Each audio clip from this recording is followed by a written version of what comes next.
बहुत समय पहले वाराणसी में प्रताप मुकुट नाम का एक राजा राज्य करता था। उसके बेटे का नाम वज्र मुकुट था। वह बड़ा हट्ठी था। वह जिस बात के लिए हठ करता था उसे पूरा करके ही दम लेता था। राजा प्रताप मुकुट के प्रधानमंत्री के पुत्र बुद्धिशरीर से उसकी घनिष्ठ मित्रता थी। बुद्धिशरीर बहुत बुद्धिमान था। राजकुमार वज्र मुकुट उसे अपने प्राणों से भी प्यारा था। एक बार राजा वज्र मुकुट अपने मित्र बुद्धिशरीर को लेकर शिकार पर गया। शिकार खेलते खेलते वे बहुत दूर निकल गए। तभी उनकी नजर एक सरोवर पर पड़ी। उस सरोवर में विभिन्न प्रकार के कमल खिले हुए थे। उन्होंने वहां पर एक दिव्य रूपवती कन्या को देखा जो अपनी सहेलियों के साथ स्नान करने आई थी। उस रूपसी को देखकर राजकुमार उस पर मोहित हो गया। वह सुंदरी भी राजकुमार पर मोहित हो गई। उसने इशारे से अपने पुष्प मुकुट में से एक कमल लेकर कान में लगाया। फिर दंतयंत्र से देर तक दांतों को खुरचा। एक दूसरा कमल माथे पर लगाया तथा हाथ हृदय पर लगाया। परंतु राजकुमार उसके इशारों का मतलब नहीं समझ सका। लेकिन मंत्री के बुद्धिमान पुत्र ने उसके इशारे का मतलब समझ लिया था। फिर वह रूपसी कन्या अपनी सहेलियों के साथ वहां से चली गई। घर आकर उस कन्या ने पलंग पर अपने अंगों को निढाल छोड़ दिया, किंतु उसका हृदय अपने इशारों का अर्थ करता हुआ उस राजकुमार पास ही रहा। उधर राजकुमार भी अपने नगर पहुंचकर उस कन्या के बिना ऐसी दुर्दशा पड़ा जैसे अपनी विद्या भूल जाने पर विषधर पर पड़ता है।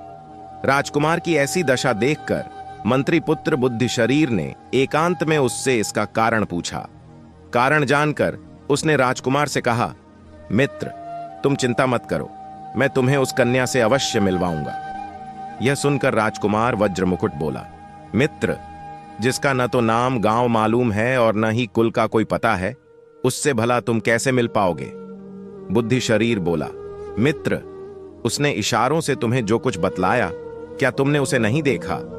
उसने अपने कानों पर उत्पल नील कमल रखकर बतलाया है कि मैं राजा कर्णोत्पल के राज्य में रहती हूं, और दांतों को खरोंच कर उसने सूचित किया है कि मैं वहां के दंत वैद्य की कन्या हूं। अपने कानों में कमल खोसकर उसने अपना नाम पद्मावती बतलाया और हृदय पर हाथ रखकर सूचित किया कि तुम्हें मेरा हृदय अर्पित हो चुका है। उस रूपसी कन्या के इशारों का मतलब बताकर मंत्रीपुत्र बुद्धिशरीर ने राजकुमार से कहा, मित्र, कलिंग देश में कर्णोत्पल नाम का एक प्रसिद्ध राजा है। उसकी राजसभा में संग्रामवर्धन नाम का दांतों का एक वैद्य है जो उसका कृपा पात्र है। वह रूपसी कन्या उसी की बेटी है। यह सुनकर राजकुमार वज्र मुकुट को संतोष हुआ। उसकी खुशी का ठिकाना न रहा। एक दिन वह शिकार के बहाने मंत्रीपुत्र को लेकर महल से निकलकर उसी दिशा की ओर चल पड़ा। आधी राह में अपने घोड़े को वायु वेग से दौड़ाकर उसने अपने सैनिकों को पीछे छोड़ दिया और केवल मंत्रीपुत्र के साथ कलिंग की ओर चल पड़ा। कलिंग देश के राजा कर्णोत्पल के राज्य में पहुंचकर उन्होंने खोजबीन शुरू की। कुछ देर खोजबीन करने के बाद उन्हें दंत वैद्य संग्रामवर्धन का घर मिल गया।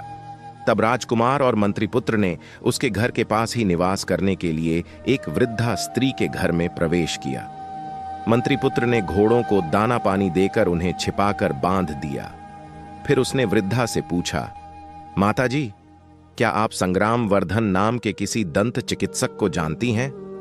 यह सुनकर वृद्धा ने कहा, हां, जानती हूं। मैं उनकी ढाई हूं, लेकिन अधिक उम्र होने के कारण अब उन्होंने मुझे अपनी कन्या पद्मावती के पास रख दिया है, किंतु वस्त्रों से हीन होने के कारण मैं सदा वहां नहीं जाती। मेरा बेटा नालायक और जुआरी है। मेरे वस्त्र देखते ही वह उठा ले जाता है।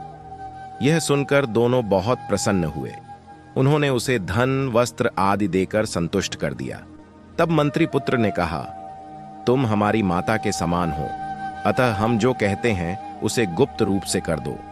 उस दंत वैद्य की कन्या पद्मावती से जाकर कहो कि जिस राजकुमार को तुमने सरोवर के किनारे देखा था वह यहां आया है और तुम्हारी प्रीति के कारण उसने यह संदेश कहने के लिए मुझे यहां भेजा है।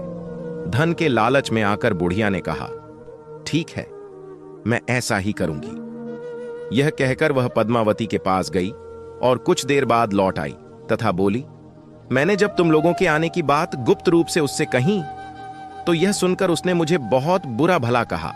और कपूर लगे अपने हाथों से मेरे दोनों गालों पर थप्पड़ मारे। इस अपमान से दुखी होकर मैं रोती हुई यहां लौट आई। मेरे चेहरे पर उसकी उंगलियों की यह छाप देख लो। यह सुनकर राजकुमार निराश हो गया। उसे निराश देखकर महाबुद्धिमान मंत्रीपुत्र ने उससे कहा, मित्र, तुम दुखी मत हो।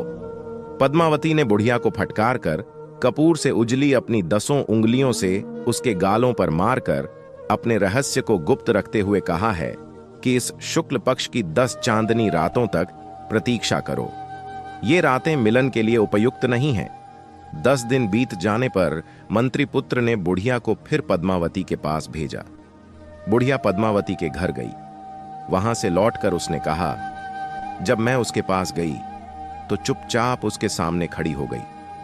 तब उसने स्वयं ही तुम्हारी बात कहने के मेरे अपराधों का उल्लेख करते हुए मेरे हृदय पर महावर लगी अपनी 3 उंगलियों से आघात किया। यह सुनकर राजकुमार वज्रमुकुट को संतोष हुआ। उसकी खुशी का ठिकाना न रहा। एक दिन वह शिकार के बहाने मंत्रीपुत्र को लेकर महल से निकलकर उसी दिशा की ओर चल पड़ा। आधी राह में अपने घोड़े को वायु वेग से दौड़ाकर उसने अपने सैनिकों को पीछे छोड़ दिया और केवल मंत्रीपुत्र के साथ कलिंग की ओर चल पड़ा। कलिंग देश के राजा कर्णोत्पल के राज्य में पहुंचकर उन्होंने खोजबीन शुरू की। कुछ देर खोजबीन करने के बाद उन्हें दंत वैद्य संग्राम वर्धन का घर मिल गया। तब राजकुमार और मंत्रीपुत्र ने उसके घर के पास ही निवास करने के लिए एक वृद्धा स्त्री के घर में प्रवेश किया। मंत्रीपुत्र ने घोड़ों को दाना पानी देकर उन्हें छिपाकर बांध दिया। फिर उसने वृद्धा से पूछा, माता जी, क्या आप संग? यह सुनकर मंत्रीपुत्र ने एकांत में राजकुमार से कहा, मित्र, तुम कोई दूसरी शंका मत करो। उसने बुढ़िया के हृदय पर महावर लगी 3 उंगलियां रखकर युक्तिपूर्वक यह सूचित किया है कि 3 रातों में मैं रजस्वला रहूंगी। 3 रातें बीत जाने के बाद मंत्रीपुत्र ने बुढ़िया को फिर पास भेजा। जब बुढ़िया पद्मावती के घर गई तो उसने उसे आदर पूर्वक भोजन कराया और प्रेम से उसके साथ सारा दिन बिता दिया। शाम जब वह घर लौटने को उद्यत हुई तभी बाहर से डरावना शोरगुल सुनाई दिया। लोग चीख पुकार कर कह रहे थे, हाय हाय, यह पागल हाथी जंजीर तोड़कर लोगों को कुचलता हुआ भागा जा रहा है। यह सुनकर पद्मावती ने बुढ़िया से कहा, राजमार्ग को हाथी ने रोक रखा है, ऐसे में तुम्हारा जाना उचित नहीं है। अतः मैं तुम्हें रस्सियों से बंधी एक सीढ़ी पर बिठाकर उस बड़ी खिड़की के रास्ते नीचे बगीचे में उतरवा देती हूं। फिर तुम पेड़ के सहारे बाग की 4 दीवारी पर चढ़ जाना, फिर वहां से दूसरी ओर के पेड़ पर जाकर नीचे उतर जाना और वहां से घर चली जाना। यह कहकर उसने रस्सी से बंधी एक सीढ़ी पर बुढ़िया को बिठाया और अपनी दासियों द्वारा खिड़की के रास्ते नीचे बगीचे में उतरवा दिया। फिर वह पद्मावती के बताए हुए उपाय से घर लौट गई और सारी बातें राजकुमार और मंत्रीपुत्र को ज्यों की त्यों बता दी।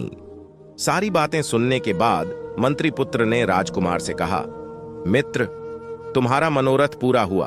उसने युक्तिपूर्वक तुम्हें रास्ता भी बतला दिया, इसलिए आज शाम को तुम वहां जाओ और इसी मार्ग से अपनी उस प्रिया के भवन में प्रवेश करो। राजकुमार जब अंदर चला गया तब मंत्रीपुत्र अपने निवास स्थान को लौट गया। राजकुमार को देखकर पद्मावती ने अनेक प्रकार से उसका सम्मान किया। फिर बहुत दिनों की उत्कंठा के कारण उसे गले लगा लिया। फिर राजकुमार ने उससे गांधर्व विधि से विवाह कर लिया और पूर्ण काम होकर गुप्त रूप से वहीं रहने लगा। कई दिनों तक वहां रहने के बाद एक रात उसने अपनी प्रिया से कहा, मेरे साथ में मेरा मित्र मंत्रीपुत्र बुद्धि शरीर भी यहां आया है। वह यहां अकेला ही तुम्हारी धाय के घर में रहता है। मैंने उसे कई दिनों से नहीं देखा। मुझे उसकी बहुत याद आ रही है। मैं उससे मिलकर शीघ्र ही तुम्हारे पास आ जाऊंगा। यह सुनकर पद्मावती बोली, आर्यपुत्र, यह तो बताओ कि मैंने जो इशारे किए थे उन्हें तुमने समझा या तुम्हारे मित्र बुद्धि शरीर ने? राजकुमार बोला, मैंने उन इशारों को बिल्कुल नहीं समझा था। यह तो मुझे दिव्य ज्ञान वाले मेरे मित्र बुद्धि शरीर ने समझाया था।